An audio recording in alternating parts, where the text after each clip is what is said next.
passe la parole. Christophe Clivat, c'est à vous. Merci beaucoup, Monsieur Ruda. Donc, à distance, bonjour à toutes et à tous. Merci d'être là et de prendre un moment pour suivre cette conférence. J'aimerais préciser dès le départ que je vais essayer, dans la mesure du possible, de donner des éléments de réponse par rapport à la question qui figure dans le titre. Quel avenir pour le tourisme préalpin? Mais je n'ai pas une présentation qui va spécifiquement se focaliser sur les parcs naturels régionaux ou plus spécifiquement sur la région Gruyère Pays d'en Haut. Peut-être quelques mots juste pour vous dire justement, ça a été évoqué tout à l'heure, que depuis 2015, en fait, c'est l'ancien institut universitaire Courtebœuf, qui est situé à Bramois, sur la commune de Sion, fait partie justement de l'Institut de géographie et de durabilité de l'Université de Lausanne. Et nous avons là un groupe de recherche en fait, qui travaille sur le tourisme en montagne, mais aussi le tourisme un petit peu dans le monde entier, puisqu'on a notamment toute une série de doctorants qui travaillent sur des terrains qui se déroulent à l'étranger. Et puis, ça a été évoqué, on a un master en études du tourisme qui est donné complètement sur le site de Sion et aussi une formation continue sur le tourisme, l'innovation et la durabilité qui est destinée aux professionnels qui veulent se former, mais j'y reviendrai tout à l'heure. Ce que je vous propose aujourd'hui comme menu, en guillemets, ce n'est pas un menu hyper lourd, mais il n'y a pas beaucoup de chiffres, mais vous verrez que chaque partie est assez conséquente, c'est des plans assez conséquents. C'est tout d'abord de vraiment inscrire la réflexion que je vais vous amener dans une réflexion plus large et plus longue, juste simplement pour mettre en évidence qu'aujourd'hui, on a un certain nombre de défis, de problèmes dans le domaine du tourisme, mais c'est toujours intéressant de voir ce qui s'est passé tout au long de la longue histoire du tourisme suisse. Et puis ensuite, je vais m'intéresser plutôt à deux aspects ou deux déterminants qui ont un impact sur la demande touristique. Alors, évidemment, il y en a beaucoup plus. On aurait pu parler de l'évolution socio-démographique. Par exemple, quand on pense au vieillissement de la population, mais on aurait pu penser à l'évolution économique et notamment au pouvoir d'achat de la clientèle. On aurait pu s'intéresser à l'évolution des attentes de cette clientèle ou à toute la question très importante aujourd'hui, la numérisation des services touristiques. Le cadre réglementaire aussi, on aurait pu en tenir compte. Il y a des modifications législatives en matière d'aménagement du territoire, par exemple, ou des programmes d'encouragement comme InnoTour de la Confédération qui ont évidemment une influence sur l'évolution du tourisme. Et ce soir, j'aimerais m'arrêter sur deux aspects qui me paraissent plus importants, et notamment pour le tourisme préalpin.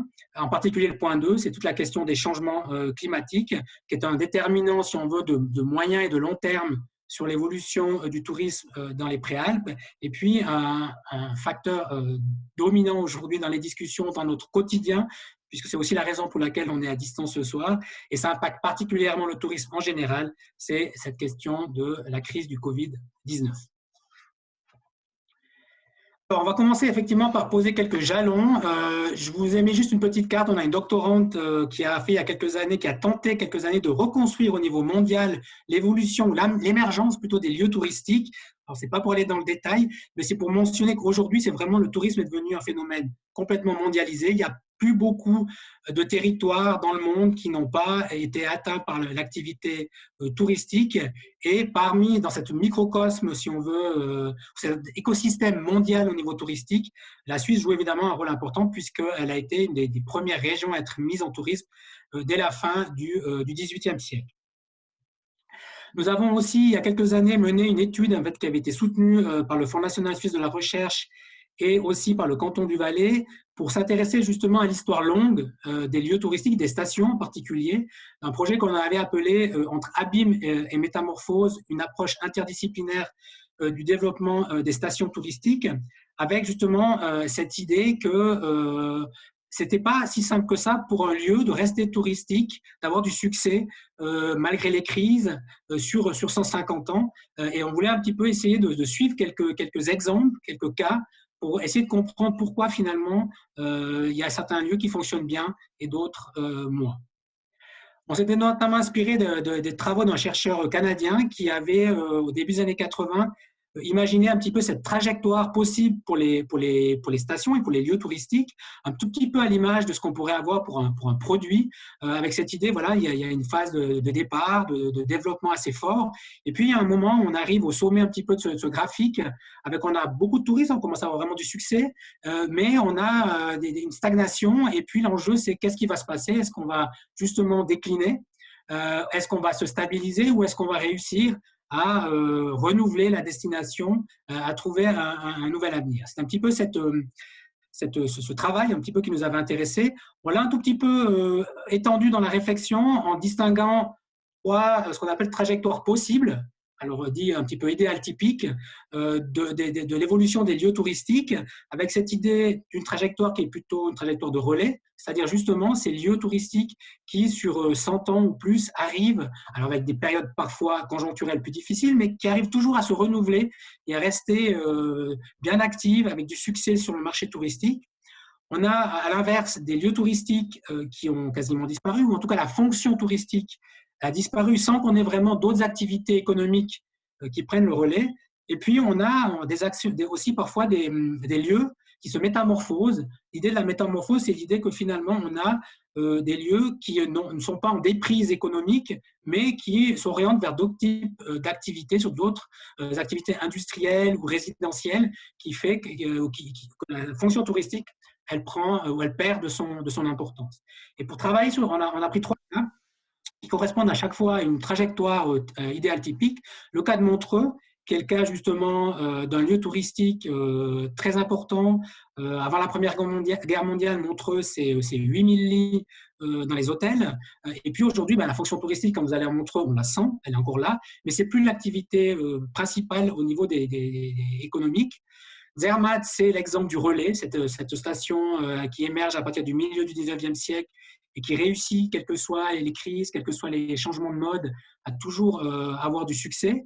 Et puis, on a pris l'exemple de Finhaut, dans la vallée du Trien, à la frontière franco-suisse, comme exemple plutôt de l'abîme. Donc, Finhaut, où aujourd'hui la fonction touristique elle a quasiment disparu. Il y a encore une activité d'excursionnisme, mais l'activité vraiment de séjour, elle est très très faible. Et alors que Finhaut, il y a justement avant la Première Guerre mondiale, était un des hauts lieux touristiques du Valais. C'était la station qui rivalisait avec Zermatt, avec 800 lits hôteliers dans la commune, alors qu'aujourd'hui, ces lits ont quasiment totalement disparu. Et donc, c'est intéressant, effectivement, d'essayer de voir comment ces lieux ont évolué. Ce qu'on a fait, c'est qu'on a fait des trajectoires de développement. Je ne vais pas aller dans le détail, mais essayer de regarder justement sur l'histoire longue touristique de ces lieux, les différentes phases de crise et d'essayer de comprendre qu'est-ce qui expliquait ces crises, qu'est-ce qui expliquait le succès. Je vous mets cette frise aussi avec ce message, qui est que finalement, ce qu'on constate sur l'évolution de ces lieux touristiques, c'est que jusqu'en 1930, en gros, la saison d'hiver n'existe pas en montagne. Il y a évidemment quelques activités, quelques acteurs qui ont fait des tentatives, mais les vraies saisons d'hiver, elles existent à partir de 1930 environ dans les lieux touristiques. Donc pendant longtemps, la montagne a vécu sur une seule saison. Et puis ce qu'on constate aussi, c'est évidemment l'impact fort de crises, comme par exemple les guerres mondiales. Et aujourd'hui, alors c'est heureusement pas une guerre, mais on est dans une période de crise, et évidemment, ça impacte fortement l'évolution des lieux touristiques. Puis, ce qui est aussi intéressant, c'est de constater que justement, finalement, c'est un petit peu lié à ce que je vous ai dit tout à l'heure. Pendant longtemps, la montagne, en tout cas au 19e siècle, quelque part, la montagne, c'était essentiellement, on allait effectivement surtout pendant l'été, et puis on avait la mer, on allait au bord de la mer plutôt en hiver. Hein, c'est les Anglais qui allaient sur la Riviera dans la région de Nice, par exemple. Et puis, avec le très fort développement des activités d'hiver liées à la neige, à la glisse, au ski, on s'est retrouvé quelque part 100 ans plus tard avec tout le monde allait plutôt à la mer en été et à la montagne en hiver. Puis la question qui se pose, en tout cas qui est posée par mon collègue Philippe Bourdeau de l'Université de Grenoble-Alpes, c'est est-ce qu'on se dirige petit à petit maintenant de nouveau vers un retour plutôt de passer la montagne, l'été en montagne, et puis de retourner au bord de la mer plutôt en hiver. On aura l'occasion d'y revenir tout à l'heure en lien avec la discussion sur le changement climatique. Alors, j'y reviens déjà maintenant. Voilà cette partie sur les changements climatiques. Je vais commencer par rappeler peut-être quelques éléments de base. C'est vrai que voilà, c'est un thème fort dans le débat public. Il y a passablement de travaux, de publications qui existent, mais je pense que c'est nécessaire quand même de rappeler quelques ordres de grandeur. J'ai écrit il y a quelques années un petit livre avec des collègues justement sur l'impact que pouvait avoir ce changement climatique et sur les enjeux qu'il posait au tourisme d'hiver en Suisse. Là, vous avez sur la gauche une photo, alors qui n'est pas en Suisse. Certains reconnaîtront peut-être le site, c'est à la mer de glace, hein, où depuis quelques années, ils posent un petit peu des panneaux pour montrer le niveau du glacier. Et là, c'est une photo que j'ai prise pourtant il y a déjà 10 ans. On voyait bien qu'en 1990 et 2010, il y avait une forte diminution de la masse du glacier. Et ce qu'il faut rappeler, c'est cette évolution des températures est assez claire. Là, vous avez la moyenne de l'évolution sur la Suisse. Donc, en gros, aujourd'hui, par rapport au début des mesures en 1864, on a environ 2 degrés de plus en Suisse. Aussi parce que la Suisse se réchauffe 2 fois plus vite que la moyenne mondiale. Donc, lorsqu'on évoque notamment ce fameux objectif des accords de Paris de limiter au maximum à 2 degrés l'augmentation pour la Suisse, ça signifie une augmentation de 4 degrés. Et là, on voit bien, donc, sur le graphique, le zéro, il est positionné sur la moyenne des températures en Suisse entre 1981 et 2010. Et puis, on a cette tendance linéaire qui est assez claire, qui augmente, avec en bleu les années où la moyenne a été inférieure justement à la moyenne 81-2010 et en rouge où ça a été supérieur. Une autre manière de représenter ça, c'est ce graphique-là. Vous avez depuis 1864 justement la Suisse qui est colorée en bleu, de nouveau lorsque la moyenne annuelle de cette année-là est inférieure à la moyenne 1961-1990, et puis en rouge lorsque c'est supérieur. Et puis ce qui est intéressant, c'est peut-être la ligne que vous voyez au fond, où en fait par décennie, on regarde quelle est justement l'augmentation sur ces 10 années moyenne par rapport à la valeur de référence qui est de nouveau et toujours cette moyenne 1961-1990.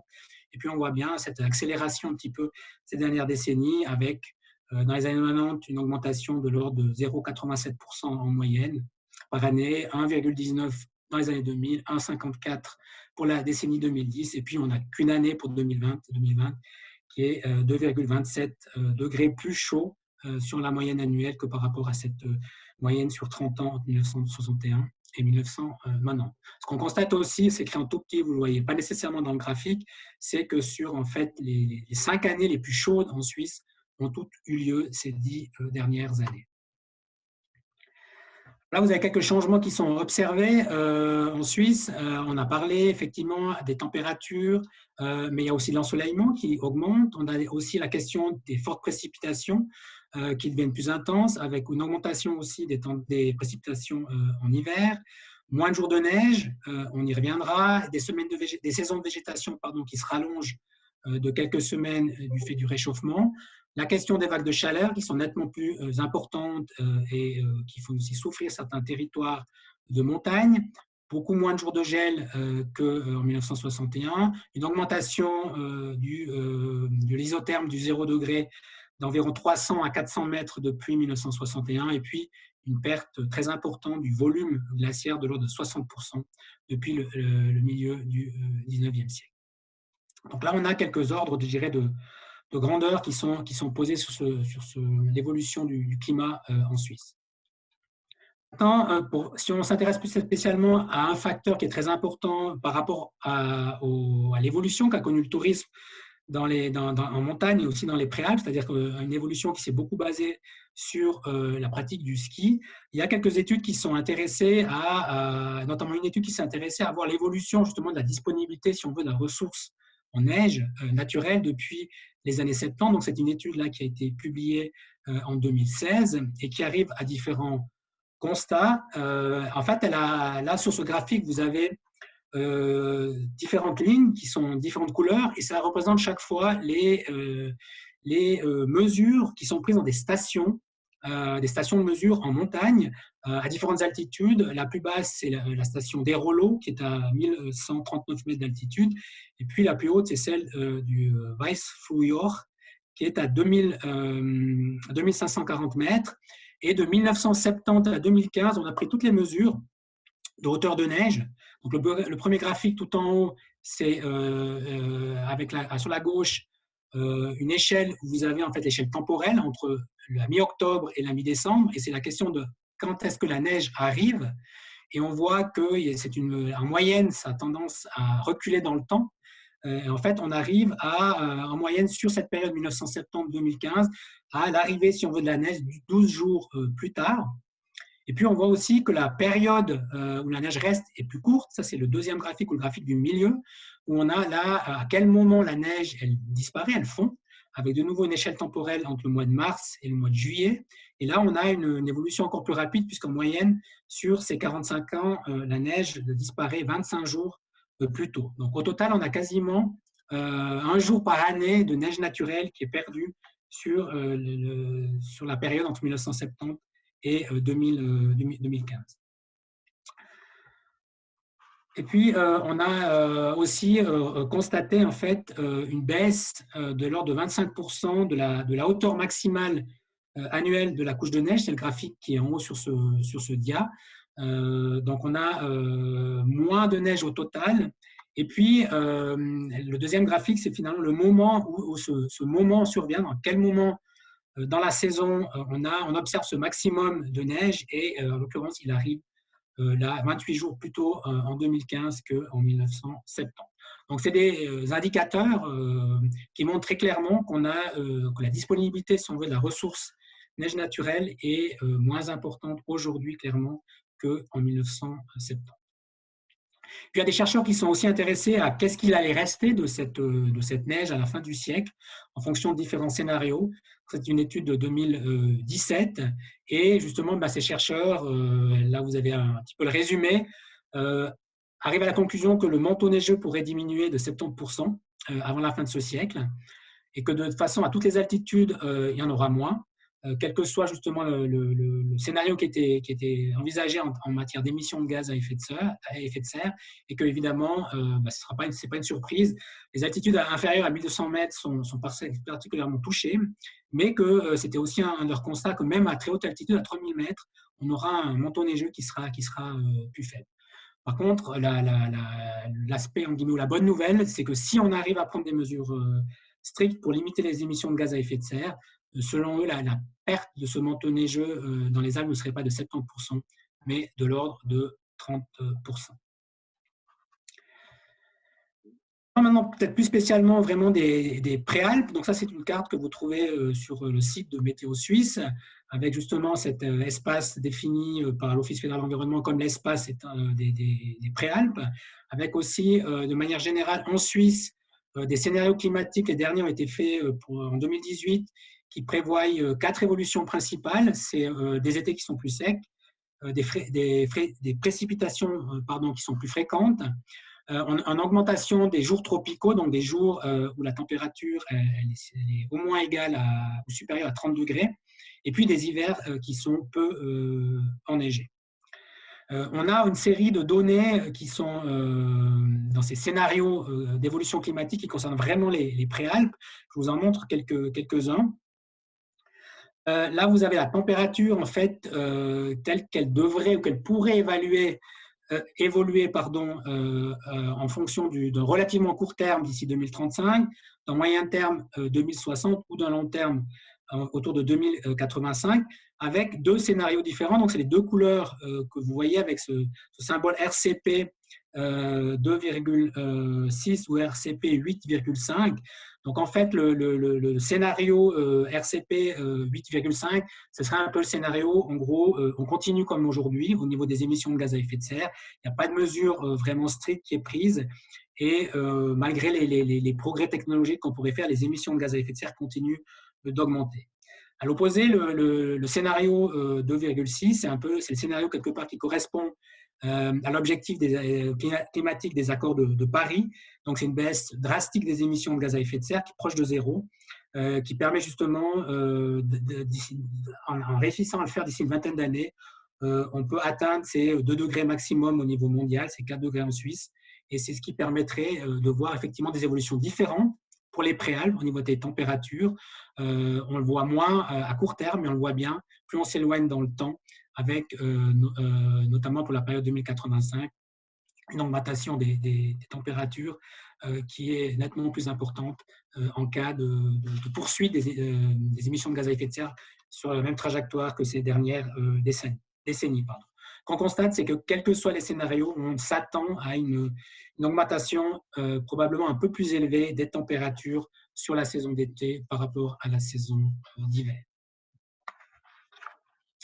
Si on regarde maintenant les précipitations, de nouveau le même graphique, on voit que là, on a une évolution peut-être avec des variations un petit peu moins importantes, mais en gros, on est quand même de nouveau sur une augmentation légère des précipitations attendues plutôt sur l'hiver et une diminution sur la saison d'été.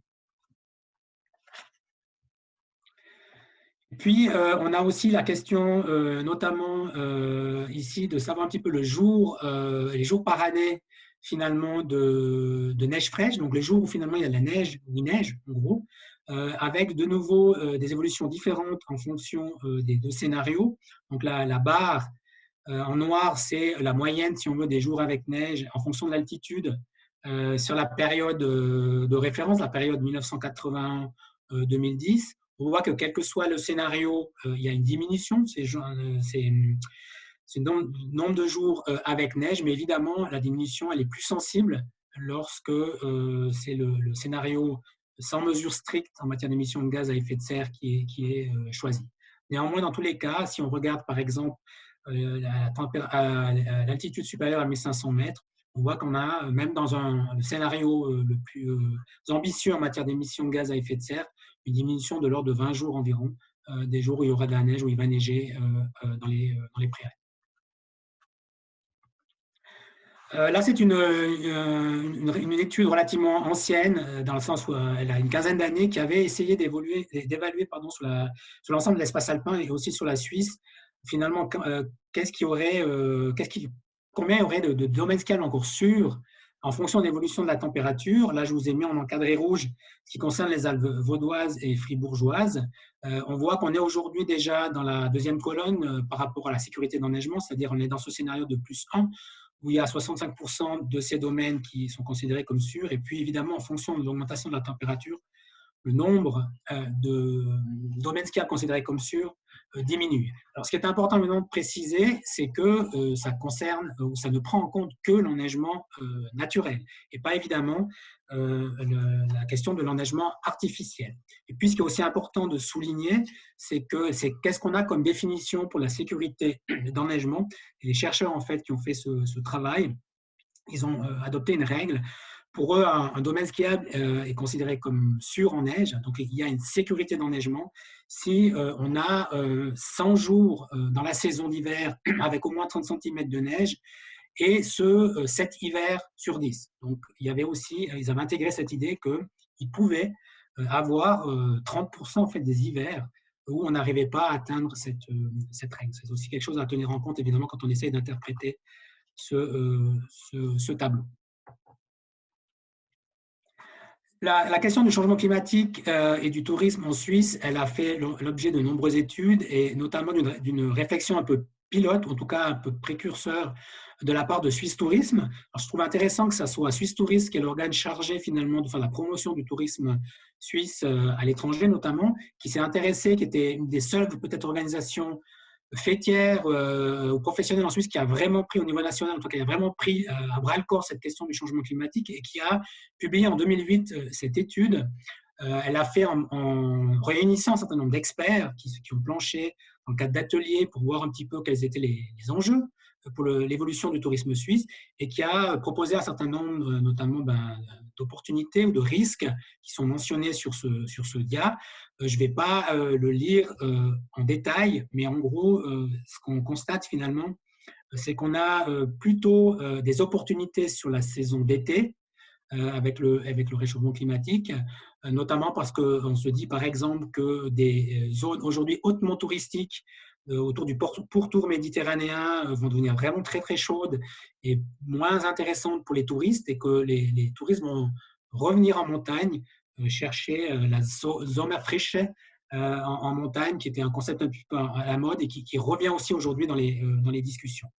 En hiver, c'est un petit peu plus compliqué, même si on peut, certains lieux touristiques ou régions touristiques peuvent dans un premier temps avoir un avantage concurrentiel puisqu'elles sont en très haute altitude et elles pourront être en guillemets dans les dernières à pouvoir encore, où on pourra encore faire du ski et donc attirer de la clientèle qui avait l'habitude d'aller dans des domaines où les conditions climatiques ou météorologiques sont moins bonnes.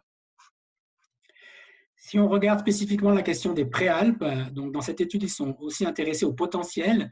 On voit que pour l'été, finalement, pour toutes les régions de la Suisse, le potentiel existe, et notamment assez fortement sur les préalpes. Par contre, sur l'hiver, on voit que voilà, les préalpes, notamment du fait des problèmes liés à la disponibilité de la ressource en neige, la situation est considérée comme potentiellement particulièrement difficile pour la clientèle en hiver dans les préalpes. La mesure d'adaptation numéro 1 par rapport à cette question de la disponibilité de la neige naturelle, vous la connaissez, c'est évidemment l'enneigement technique. Vous avez là un graphique qui est tiré du rapport annuel des remontées mécaniques suisses, où on voit cette évolution du pourcentage en fait, des pistes qui sont enneigeables de manière artificielle. Alors, il y a eu un petit changement de méthodologie par rapport, sur les 3 dernières années, mais on voit qu'aujourd'hui, on a un peu plus de 50% des pistes qui sont enneigeables mécaniquement, avec des situations assez différentes en fonction des domaines skiables, avec des domaines skiables, notamment ceux qui sont assez grands et qui régatent sur le marché international, où vous avez quasiment une totalité du domaine skiable qui est enneigé aujourd'hui mécaniquement. Et puis, en l'inverse, de plus petits domaines skiables, aussi en partie situés en plus basse altitude, où l'enneigement artificiel est très limité, voire inexistant. On a une autre stratégie évidemment possible, c'est la diversification. Je vous ai mis un exemple qui est souvent cité aussi dans les travaux sur le tourisme, c'est l'exemple de Molaison, qui très rapidement, dès les années 80, a mis une stratégie en place pour se développer sur l'été, et où aujourd'hui, la société de remontée mécanique fait davantage de chiffre d'affaires sur l'hiver que sur l'été, pardon, que sur la saison d'hiver. C'est parti, je dirais, de réflexions liées à l'évolution du climat, mais aussi d'un positionnement. Et c'est aujourd'hui vraiment un exemple qui est cité justement sur cet enjeu de diversifier l'offre sur l'été en particulier, mais de manière plus générale aussi une nécessité de diversifier l'offre également sur la saison d'hiver. Et puis, une autre possibilité, évidemment, de diversification, c'est tout ce qui est lié à l'événementiel, sportif ou culturel, par exemple. Là, c'est un exemple dans la région de Chamonix, que certains d'entre vous connaissent peut-être, le Cosmo Jazz, qui existe depuis quelques années, où finalement, on organise en plein air des concerts qui attirent passablement de monde, qui permettent aussi de valoriser souvent les installations de remontée mécanique, puisque le transport où l'accessibilité par rapport aux zones de concert peut se faire tout ou en partie avec des instruments de remontée, des installations de remontée mécanique. Et c'est évidemment une stratégie l'événementiel a été une stratégie très, très mise en place par les différents lieux touristiques pour essayer d'attirer de la clientèle et qui permet aussi justement de se diversifier et de se rendre moins dépendant de la saison d'hiver. Et puis, il y a d'autres stratégies possibles, notamment, là, je vous mets celle du Magic Pass, puisque tout ce qui est lié, ce n'est pas nécessairement toujours d'avoir de nouvelles infrastructures ou de nouveaux produits en tant que tels, mais c'est la collaboration, la mise en réseau, avec effectivement cet exemple du Magic Pass, où on voit que ça a boosté la fréquentation, même si évidemment pour tirer un bilan à long terme du Magic Pass, il faudra attendre encore quelques années, notamment, évidemment cet hiver c'est un peu compliqué, mais aussi c'est vrai que le Magic Pass a bénéficié du fait qu'il a été introduit une année où l'enneigement était excellent, et depuis les 3 premiers hivers où le Magic Pass, l'enneigement a toujours été plutôt bon. Et c'est indéniablement, la collaboration est indéniablement une stratégie de survie et de renforcement des économies touristiques de montagne qui doit encore être développée ces prochaines années. Je reviens maintenant sur la question de la crise du Covid, qui évidemment impacte fortement le secteur du tourisme. Je vais déjà donné une petite conférence là-dessus, déjà à distance, le 28 mai 2020, où là, c'était plus axé sur les réponses que la Confédération apportait à l'époque au comme soutien notamment aux activités, aux acteurs du tourisme. C'est vrai qu'à l'époque, il n'y a pas beaucoup de gens qui pensaient qu'en février 2021, on serait toujours à distance. Tout le monde espérait un petit peu que la première vague était derrière nous, qu'il n'y en aurait pas nécessairement une deuxième. Et c'est vrai que lors de cette conférence, une hypothèse qui était posée, c'était de dire que finalement, l'impact notamment de la pandémie sur l'évolution du tourisme dépendrait aussi de la durée de la pandémie, de sa maîtrise. Et j'y reviendrai un petit peu en conclusion. Je pense que c'est toujours un enjeu et que plus cette crise dure, plus les effets structurels sur le tourisme pourraient être importants. Il y a différents travaux qui essaient de documents qui essaient de compiler un tout petit peu ce qui existe, l'état de la situation au niveau international. Là, c'est juste un tableau qui a été fait par l'Organisation mondiale du tourisme, une carte qui a été faite par l'Organisation mondiale du tourisme en 2020. C'est la situation au 20 avril 2020. En fait, sur les pays qui avaient soit complètement fermé leurs frontières, soit qui avaient des restrictions par rapport aux déplacements, aux voyages, et l'Organisation mondiale du tourisme va constater que c'était jamais arrivé depuis qu'elle existe, cette fermeture complète, cet impact très important sur les voyages. C'était vraiment une crise sans précédent. Et avec le fait aussi que le tourisme est clairement le secteur qui souffre et qui souffrira le plus longtemps de la crise du Covid-19, simplement parce que finalement, le tourisme, par définition, il est lié au déplacement des personnes, et c'est aussi comme ça que le virus circule, et que, évidemment, ce sera certainement le dernier secteur qui va vraiment pouvoir se remettre de cette crise du Covid-19. Alors, les premiers chiffres de 2020, on voit qu'au niveau mondial, on parle d'une perte de l'ordre de 1 300 milliards de dollars en 2020. Donc, en fait, on a une chute drastique de l'ordre de 74% au niveau international des arrivées touristiques. On compte, en fait, dans ces statistiques au niveau mondial, le franchissement de frontières. Donc, c'est de loin pas tout le tourisme. On comptabilise les gens qui traversent les frontières, et là, on a une chute de 74%, alors que, à part un tout petit arrêt après, notamment les attentats du 11 septembre, on a toujours eu une augmentation assez importante de l'ordre de 4, 5, 6% de ces arrivées au niveau international et au niveau touristique. Et là, on a vraiment une chute extrêmement importante. On a aussi, c'est aussi pour vous donner un ordre de grandeur, on a une diminution qui est 11 fois aussi plus importante que la perte qui avait été enregistrée après la crise financière de 2008. Puis évidemment, ça se rapporte aussi en Suisse. Selon le Centre de recherche conjoncturelle de l'EPFZ, on attend une diminution des nuitées en Suisse de l'ordre de 34%, avec une diminution très forte de la demande étrangère, donc 55% de moins sur les nuitées étrangères et environ 14% de moins de nuitées pour la demande indigène. Et on s'attend pas nécessairement, enfin on s'attend à ce que la demande nationale ou internationale puisse être redressée ou aller mieux dans les prochains mois ou d'ici à la fin de l'année 2021. Par contre, on s'attend à ce que ça prenne au moins 2 ans pour avoir un retour un petit peu vraiment de la clientèle internationale dans les ordres de grandeur qui pourraient être similaires à celui d'avant la crise. On a aussi, on peut déjà essayer de faire un petit bilan sur ce qui s'est passé l'été 2020. On a eu quand même des gagnants, notamment des petites destinations qui sont proches de la nature. Pardon. Donc, on a vu une fréquentation assez importante dans certaines vallées, certains lieux, dans les Préalpes, dans le Jura, mais aussi dans des lieux touristiques dans les Alpes, mais qui sont relativement peu urbanisés. On a aussi un intérêt pour des zones justement qui permettent d'éviter la foule et d'avoir des activités en extérieur comme les parcs naturels régionaux. Et puis, on a aussi constaté que les destinations lacustres ont très bien fonctionné aussi et étaient souvent assez bien fréquentées pendant l'été dernier. Des perdants, alors on les connaît, essentiellement les villes, toutes les destinations congrès et affaires, d'ailleurs ce sont souvent aussi des villes, et puis toutes les destinations qui avaient une grosse clientèle qui venait hors Europe, elles n'ont quasiment pas vu cette clientèle arriver. On pense par exemple à la région lucernoise ou la Berlande bernois, en particulier avec la clientèle asiatique.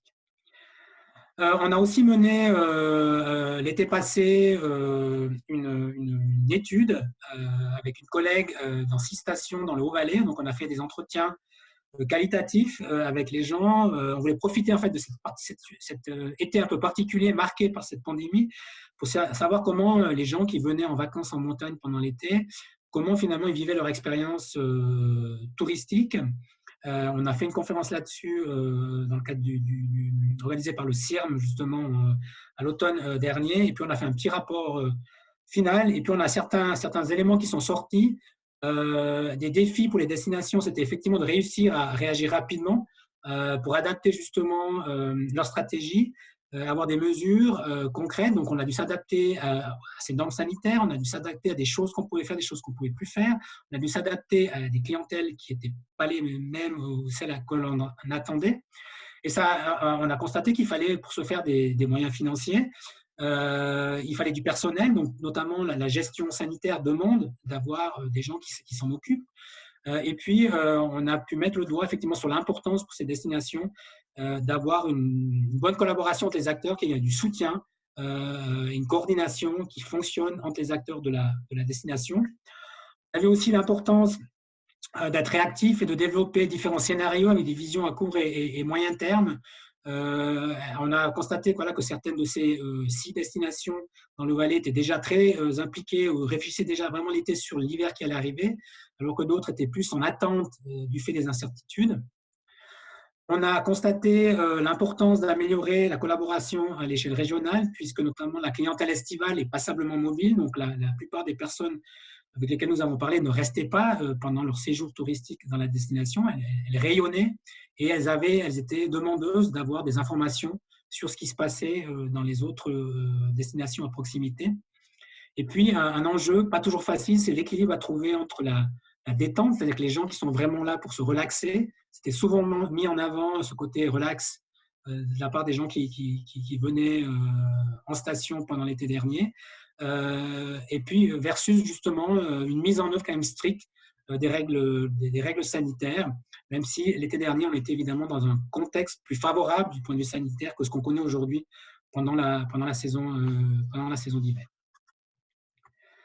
On a vu aussi certaines opportunités pour les visiteurs. Ce qu'on a constaté, c'est qu'ils étaient vraiment très contents d'être là, de pouvoir profiter finalement de la nature, d'un environnement d'activités extérieures. Ils étaient contents aussi de découvrir des destinations en Suisse. Il y a toute une série finalement de gens avec lesquels on avait parlé qui avaient vraiment prévu d'aller faire un voyage comme d'habitude à l'étranger, qui sont repliés sur la Suisse un peu par défaut, mais finalement étaient assez satisfaits de pouvoir être en vacances en période quand même sanitaire un peu difficile. Et puis aussi des choses assez intéressantes qui sortent de certains témoignages, c'est finalement de dire voilà, on peut enfin faire ce qu'on a toujours eu peut-être la volonté de faire, notamment parce que ce sont des lieux de proximité où on se disait bon, on aura l'occasion, on ne va pas cette année, mais de toute façon c'est pas très loin. Puis finalement c'est des endroits où on ne va jamais. Et aussi un élément qui est sorti, cette idée de pouvoir rester en Suisse sans avoir l'impression de louper quelque chose, sans avoir aussi l'impression au niveau peut-être symbolique ou du regard des autres, des collègues ou de la famille, de devoir dire je suis resté en Suisse, je n'ai pas été faire de grandes vacances à l'étranger, au bord de la mer ou ailleurs. Et là, ben voilà, finalement, c'était un petit peu le cas pour tout le monde, donc on avait moins ce souci-là. Puis pour la destination, il y avait aussi des enjeux, des opportunités à saisir. Évidemment, l'accueil de visiteurs qui étaient vraiment contents d'être là, qui étaient bienveillants, compréhensifs par rapport aux mesures, notamment sanitaires, qui étaient là, et qui se sont montrés intéressés par l'offre estivale qui leur était offerte. Ça a permis évidemment en partie de compenser la clientèle internationale, pas complètement, et ça dépend aussi des lieux. Et puis, il y avait tout un enjeu, c'est notamment cette clientèle qui découvre, qui redécouvre la montagne en été. Est-ce que les destinations ont réussi ou pas à les fidéliser? Qu'est-ce qui va se passer dans l'hiver qui arrive? Alors, j'essaye un petit peu un pronostic. Les gagnants, je pense qu'on n'est pas très loin, en partie sur le même modèle ou les mêmes gagnants que l'été dernier. Donc, on va se retrouver de nouveau. Alors, on voit qu'il y a certaines destinations d'activités aussi outdoor qui sont prises d'assaut, en tout cas certains week-ends quand la météo est favorable. On a aussi certainement les parcs naturels régionaux qui ont une carte à tirer. Les lieux où il y a une forte proportion de résidences secondaires, alors c'était aussi vrai en partie sur la saison d'été, mais peut-être encore plus aujourd'hui, dans le sens où les conditions sanitaires sont plus restrictives et que finalement aller dans un séjour, un hébergement marchand, mais où dans le lieu touristique, les commerces et surtout les restaurants sont fermés, c'est moins agréable. Alors on va peut-être plus volontiers dans sa résidence secondaire. Puis les perdants, ils sont en partie en tout cas similaires à l'été justement. Et puis évidemment, on a aussi un enjeu où des perdants parmi notamment les grandes destinations alpines où il y a une clientèle ski étrangère extrêmement importante. Et c'est vrai que cette clientèle, même de relative proximité, elle a très fortement chuté et on aura des conséquences importantes sur la fréquentation de ces lieux, très probablement. Alors après l'hiver 2021, c'est un petit peu difficile de savoir quelles sont les conséquences à long terme. On peut quand même imaginer qu'un retour, en tout cas à la normale en tant que tel, est peu probable. On peut imaginer que le secteur du tourisme en 2021 et en 2022 sera quand même assez différent de ce qu'il était en 2019. Et c'est clair qu'il y a un enjeu par rapport à la durée de la crise. La question, c'est quelles seront les conséquences de la durée de cette crise, de sa force aussi, sur les comportements des voyageurs. C'est vraiment un défi qui se pose au secteur du tourisme, mais c'est aussi des possibilités d'encourager l'innovation, de promouvoir de nouveaux modèles commerciaux, d'explorer de nouveaux marchés et finalement aussi d'essayer de passer à des modèles de développement touristique plus durables et plus résilients.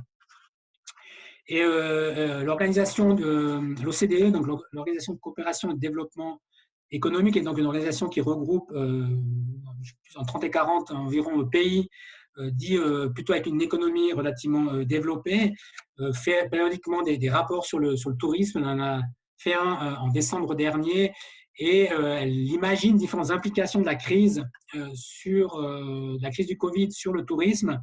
Alors, je vais essayer très rapidement de passer en revue ces différentes implications possibles. La question notamment de la durabilité. Est-ce que ça deviendra un facteur aussi de choix plus important lorsqu'on choisit son séjour touristique, notamment parce qu'on a des effets plus grands, une sensibilisation plus grande de la clientèle au changement climatique et aux effets néfastes du tourisme.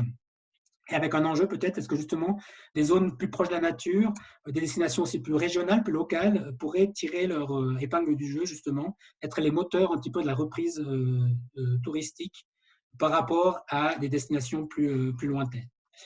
La question aussi du tourisme intérieur qui a effectivement plutôt bien fonctionné pendant cette période de pandémie, en tout cas qui a permis de limiter un petit peu la casse. Et donc les gens peut-être privilégieront davantage de rester sur place ou à proximité et de visiter des destinations dans leur propre pays. Il y a un enjeu sur la confiance des voyageurs au niveau de la crise, au niveau des incertitudes. Est-ce que ça entraînera une baisse de la demande ou est-ce que ça va se poursuivre après la crise du Covid? Lié à ça aussi la question du comportement des voyageurs, les tendances de consommation à long terme, notamment est-ce qu'il y a justement de nouvelles niches, de nouveaux segments, et puis est-ce qu'on va davantage devoir faire attention aux protocoles aussi de sécurité, d'hygiène, que les touristes regarderont davantage avant de choisir une destination. Est-ce on s'attend aussi peut-être à un changement structurel justement dans l'offre touristique, donc pas seulement des aspects conjoncturels, mais une crise qui dure un peu et qui amène des changements plus structurels, des entreprises qui vont certainement pas survivre et une capacité du secteur touristique qui pourrait réduire dans certains endroits respectivement, qui va devoir se réorienter. Un enjeu qui se pose dans certains endroits aussi, c'est la question d'une éventuelle pénurie de compétences professionnelles, c'est-à-dire finalement des entreprises touristiques qui se retirent du marché, des gens qui se retrouvent au chômage et qui se réorientent vers d'autres secteurs, avec un risque peut-être de se retrouver en manque parfois en période de reprise, en manque de compétences. La question aussi d'une réduction des investissements, avec la question de savoir quelles sont les politiques aussi qui pourraient être mises en place pour refavoriser des investissements qui ont été gelés ou supprimés dans le domaine du tourisme lorsque la reprise sera là. la question plus générale de la numérisation des services touristiques, qui était déjà un processus largement en cours, mais qui a encore été accéléré par la crise du Covid, et puis plus généralement la question de l'accompagnement, si on veut, par la politique du tourisme, quels outils mettre en place pour soutenir et réorienter le secteur du tourisme. Les questions qui peuvent se poser notamment par rapport au tourisme préalpin, c'est de savoir finalement si cette crise du Covid-19, elle peut avoir un effet notamment sur un tourisme qui serait moins impactant sur le plan écologique. On pense à la question du climat, des émissions de gaz à effet de serre. Donc le tourisme est un des secteurs parmi d'autres. Il souffre, si on veut, de l'évolution du climat, notamment dans les régions préalpines par rapport à la diminution claire du manteau neigeux, mais c'est aussi un facteur important des émissions de gaz à effet de serre, essentiellement, si on fait un bilan carbone du tourisme essentiellement sur un point, environ 3/4 du bilan carbone du tourisme, c'est la manière dont les gens se déplacent de leur lieu d'habitat à leur lieu de séjour touristique, puisque les moyens de transport privilégiés sont l'avion et la voiture individuelle privée. Donc ça, c'est une des questions. Est-ce qu'on arrivera à avoir un tourisme à bas carbone, avec moins d'impact sur le paysage ou la biodiversité? Est-ce qu'on peut aussi avoir des réflexions au niveau plus social? Évidemment, ça dépend un petit peu des contextes, mais on est quand même dans un secteur où il y a toute une série d'emplois précaires. Est-ce qu'on arrivera, alors ça dépend beaucoup des destinations touristiques, mais il y a des destinations touristiques qui fonctionnent en saison avec énormément de travailleurs saisonniers qui viennent de l'extérieur. Est-ce qu'on arrivera à avoir davantage de force de travail locale? Un autre enjeu au niveau social, c'est cette question des vacances pour tous. C'est un petit peu un euphémisme pour parler des vacances pour les personnes en situation à la fois de handicap. Respectivement, il n'y a pas que ça comme idée, c'est vrai, il y a aussi l'idée que toutes les couches de la population puissent avoir accès aux vacances. Il y a des pays où c'est considéré comme un droit et où il y a des politiques publiques de soutien pour que tout le monde puisse partir en vacances, même si on n'a pas suffisamment de moyens financiers, même si on est une personne en situation de handicap. Ce n'est pas une thématique, je dirais, qui est thématisée du tout en Suisse aujourd'hui. La question aussi de savoir si on arrivera à cette crise à inventer des modèles de développement touristique qui soient aussi plus résilients sur le plan économique, avec un ancrage plus fort, avec des ressources spécifiques du territoire. Je crois que c'est assez largement ce qui est tenté d'être fait dans le cadre notamment des parcs naturels régionaux. On essaie vraiment de trouver des synergies avec l'agriculture, avec l'artisanat, avec d'autres secteurs d'activité. Je pense que c'est un vrai enjeu d'avoir des activités touristiques qui s'ancrent vraiment dans le territoire, qui ne sont pas là posées comme des pièces rapportées, qui peuvent aussi justement repartir très rapidement. Puis un enjeu qui est un enjeu de long terme dans le tourisme, c'est la question un petit peu de la coordination entre les acteurs, de la gouvernance partagée à la fois entre acteurs publics et privés, multiniveau, c'est cette idée. Il y a les acteurs locaux, mais il y a les acteurs régionaux, cantonaux, fédéraux. Comment on arrive effectivement à améliorer l'organisation du tourisme, si on veut, entre les acteurs publics et privés et entre les niveaux de décision territoriaux. D'autres questionnements qui peuvent se poser, c'est est-ce qu'on arrive justement à avoir davantage de réflexion sur un tourisme 4 saisons? Maintenant, c'est un petit peu le mot magique, en guillemets, qui est souvent évoqué, le tourisme 4 saisons. Donc déjà, réussir à allonger les 2 saisons principales, hiver-été, avec aussi un potentiel certainement très important, notamment du côté de l'automne, puisque on est clairement dans une période où il y a un vrai potentiel. Au niveau météorologique, c'est septembre et octobre sont les 2 mois en Suisse où il y a le moins de précipitations. C'est des paysages qui sont fantastiques. C'est une montagne aussi qui est souvent assez facile d'accès, en tout cas plus que sur l'hiver, sur le printemps, pardon, où on a encore des enjeux, notamment en termes de randonnée par rapport à la présence de neige, de névé, etc. Alors que l'automne, c'est un peu plus facile. On a la question de l'organisation du tourisme. On voit qu'il y a passablement de réflexions dans différentes régions en montagne sur la question de savoir à quelle échelle il faut organiser le tourisme. C'est clair qu'aujourd'hui, l'échelle communale, elle est en général plus du tout adaptée. Il faut réfléchir vraiment à une échelle supra-communale pour l'organiser, pour la promotion aussi du tourisme. La question aussi des résidents secondaires. Comment on fait pour avoir plus de résidents secondaires? Alors, on sait qu'aujourd'hui, avec la Lex Weber, on ne devrait pas en avoir beaucoup plus de nouveaux, même si la loi sur les résidences secondaires permet quand même une marge de manœuvre par rapport à ce point-là. Mais les résidences secondaires sont plus là. Et puis, c'est un enjeu parce que dans passablement de destinations touristiques, il y a souvent plus de ménages en résidence secondaire qu'en résidence primaire. Et comment on fait en sorte que ces gens viennent davantage dans la destination. Ils ont une partie redécouvert leur résidence secondaire ou davantage fréquenté leur résidence secondaire avec la crise du Covid. Est-ce qu'on arrive à faire en sorte qu'ils continuent à venir de manière plus fréquente? Un enjeu aussi pour la montagne, c'est la questionnement est-ce qu'il y a une possibilité de renforcer ce qu'on appelle l'économie résidentielle, donc d'avoir des gens qui viennent aussi habiter en permanence, parfois qui font aussi de la multirésidentialité, notamment en travaillant en partie en distance. Et là, évidemment, avec la numérisation, on a accéléré aussi tout ce qui est lié au télétravail et des personnes ont aussi découvert maintenant, avec la crise du Covid, en allant justement en montagne, dans leur résidence secondaire, qu'ils pouvaient tout à fait travailler à distance et ont décidé, réfléchissent en tout cas à venir plus souvent une fois que la crise Covid sera terminée. Donc, c'est un véritable enjeu. On voit aussi plusieurs destinations de montagne qui développent des espaces de coworking en offrant justement un certain nombre de services à des gens qui aimeraient justement pouvoir travailler depuis la montagne et profiter justement aussi des aménités qu'offre cette montagne, des possibilités finalement, pendant la journée de travail, de s'échapper et d'aller faire une activité outdoor, par exemple. Autre enjeu aussi qui me paraît intéressant, c'est de s'interroger sur la place grandissante de ce qu'on appelle, ou ce que nous appelons, nous, la montagne peu aménagée, dans le système, si on veut, touristique en montagne. Donc, cette idée, c'est de dire qu'on a beaucoup travaillé, on s'est beaucoup intéressé, on a mis beaucoup aussi d'investissement du point de vue des acteurs sur la station, au sens, justement, notamment du domaine skiable, du village qui est accolé. Et puis, aujourd'hui, je pense qu'il faut peut-être élargir vraiment la focale et s'intéresser à ce qui se passe au-dehors de ce périmètre, si on veut, station, cette montagne qui est relativement peu aménagée. On sent une explosion aussi des pratiques sportives de pleine nature, avec des enjeux aussi environnementaux, notamment liés à la dispersion de ces flux.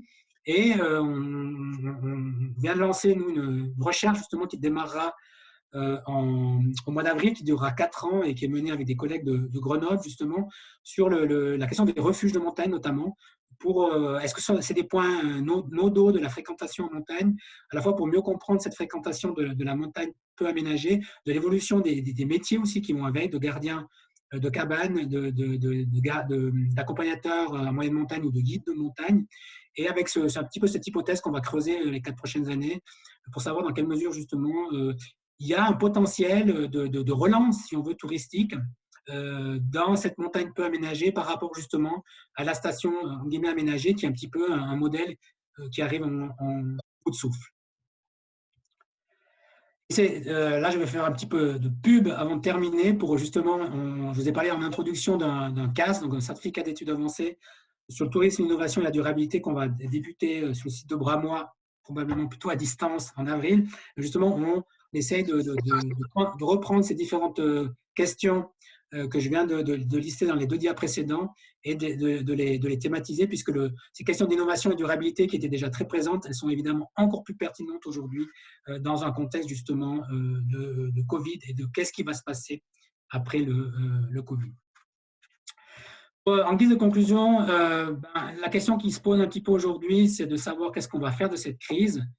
Alors, vous connaissez tous Winston Churchill, vous connaissez peut-être moins Bruno Latour, qui est un sociologue français qui, en parlant de cette crise Covid, justement disait ce serait dommage de rien en faire. Et je pense que c'est un vrai enjeu de savoir qu'est-ce qu'on fait de cette crise. Aujourd'hui, c'est vrai que ce n'est pas facile. Moi, ce que je sens, et là, je prends aussi ma casquette plus de conseiller national, mais du côté des acteurs politiques, des élus, mais aussi du côté des acteurs de la branche touristique, on sent une volonté quand même d'essayer de revenir le plus vite possible à la situation qui prévalait avant la crise. Et il n'y a pas énormément de voix qui demandent d'accélérer quelque part une transition vers un tourisme plus durable, vers un tourisme à bas carbone notamment. Et c'est vrai que c'est difficile d'imaginer un autre tourisme quand on est vraiment dans une période de crise, surtout je dirais dans un secteur comme le tourisme qui déjà avant le Covid était un secteur notamment en montagne, où ce n'était pas évident, où il y avait déjà un certain nombre de difficultés. Néanmoins, je pense que la question se pose et je l'ai déjà évoqué, mais je pense que plus la crise perdure, plus on va devoir se poser des questions. Et un enjeu se passe aussi notamment au niveau de l'évolution du trafic aérien. À partir de quand, finalement, ou jusqu'à quand, on aura des restrictions et on aura finalement des vols intercontinentaux relativement limités. Et je pense que plus ça ira longtemps avant de revenir à des niveaux élevés de vols intercontinentaux, puis on aura effectivement des changements dans les comportements et des touristes qui vont chercher des destinations de proximité. À l'inverse, plus rapidement on arrivera à rouvrir la vanne en guillemets, des vols internationaux, plus on va revenir vers un développement du tourisme qui risque d'être celui d'avant la crise. Et je terminerai là-dessus. Je pense que le tourisme n'est pas un secteur à part, c'est vraiment aussi un miroir de notre société. Nous, dans notre groupe de recherche, on aime bien dire qu'on peut quasiment lire lire la société à travers le tourisme. En fait, le tourisme va finalement évoluer, il va changer de la même manière finalement que la société en général et pas de manière différente. Merci pour votre attention et puis maintenant, je suis évidemment à disposition pour des questions.